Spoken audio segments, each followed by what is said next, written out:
Friends, animal care में आपका स्वागत है। आज फिर से मैं एक ऐसी टॉपिक पे बात कर रहा हूँ जो कि हर एक फार्मर को ये चीज़ हमेशा परेशान करता है। वो होती जुई।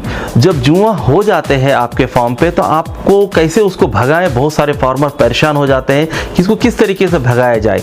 और सबसे ज़्यादा प्रॉब्लम होता है आपके जो बकरी के छोटे बच्चे होते हैं उसको होता है। इससे बहुत सारे मॉर्टेलिटी भी हो जाता है और आपको समझ में भी नहीं आता है बकरी बच्चे मर रहे कैसे।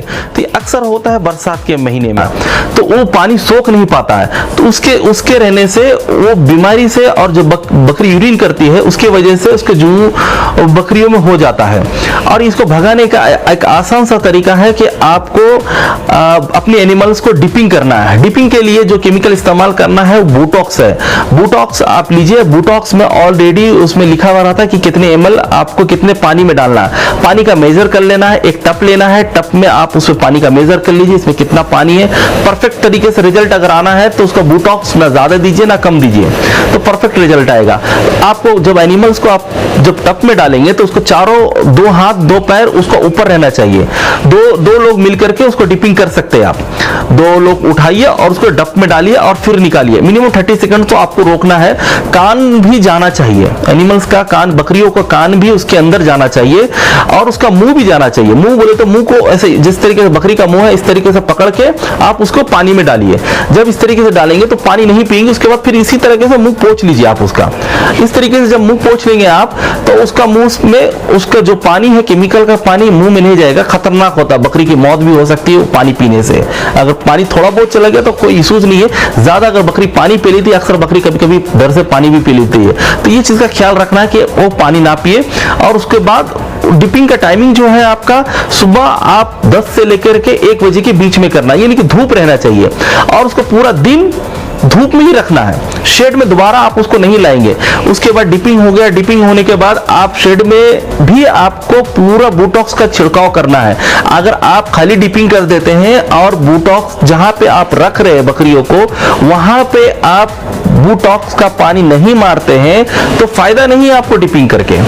कंपलसरी आपको ज्यादा से ज्यादा मात्रा में वहां पे आपको किसी भी हाल में पानी छिड़कना है। छिड़कने के बाद आप उसको सूखने देना। सूखने के बाद शाम के टाइम में जब आप बकरियों को बाहर रख रहे हैं, दूसरे शेड में रख रहे हैं, कहीं पर भी दूसरी रखना, जब सूख जाए आपके पास सूख जाए तो उसमें चूना का छिड़काव करना है। जो चूना होता है उसका छिड़काव करना। चूना ख्याल रखिए आप केमिकल वाला ना रहे। बगैर केमिकल वाला आपको चूना बहुत सस्ते रेट में मिल जाएगा, बहुत ही कम रेट में आपको चूना का छिड़काव करना है। चूना आपको बहुत कम रेट में मिल जाएगा।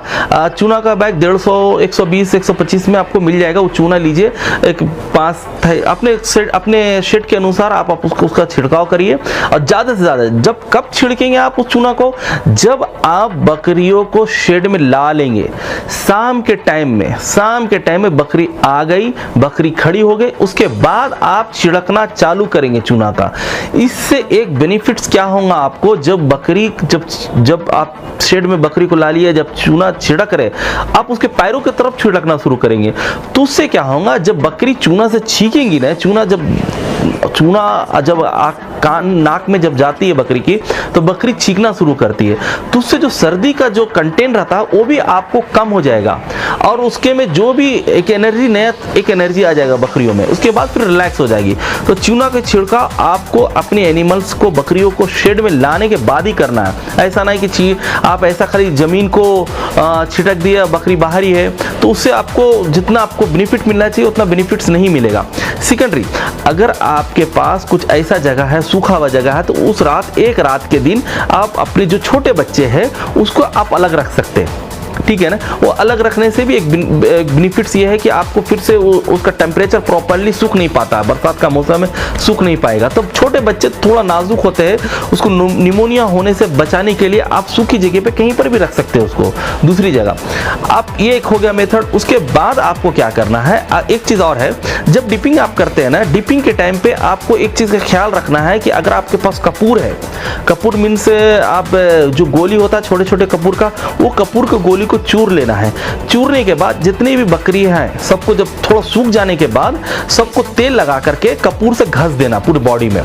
तो उससे क्या होगा, जो बॉडी में जो स्किन में जो गोल रिंग आ जाता है वो रिंग चला जाएगा आपको, और आपको पूरे जो दूसरे इन्फेक्टेड है वो भी खत्म हो जाएगा वो कपूर घसने से। अगर वो कर सकते हैं तो ये भी बहुत अच्छा तरीका डिपिंग का। अगर ये नहीं कर सकते हैं तो 2 दिन के बाद आप उसको एवरवैक्टिन जो इंजेक्शन होता है 1 ml लगाना है।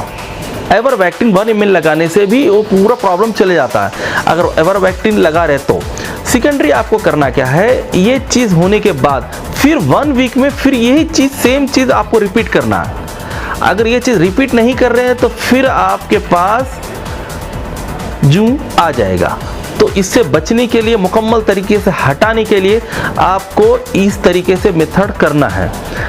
बोटॉक्स सबसे बेहतरीन चीज़ है कि आप बोटॉक्स से डिपिंग करिए, सीधा कपूर खोपड़ी के तेल में कपूर उसकी बॉडी में लगाइए, इससे पूरा आपका सब चीज़ ख़त्म हो जाएगा। 2 बार डिपिंग करने के बाद भी लगता है कि कुछ जूं उनके बॉडी में है तो फिर आइवरमेक्टिन आप इस्तेमाल कर सकते हैं। आइवरमेक्टिन 1 ml सिर्फ चमड़े में देना है आपको, ये ख्याल रखें। तो आज के लिए दोस्तों इतना ही। आपको हमारा सेकंड वीडियोस में आपको बहुत सारा इन्फॉर्मेशन मैं दूंगा, और जो मैं अभी बोला आपको ये मेरा एक्सपीरियंस है, जो मैं एक्सपीरियंस करके और थोड़े डॉक्टर से मशवरा करके ये मैं आपको शेयर किया। आपको कोशिश करेंगे आप अपने एनिमल्स का ख्याल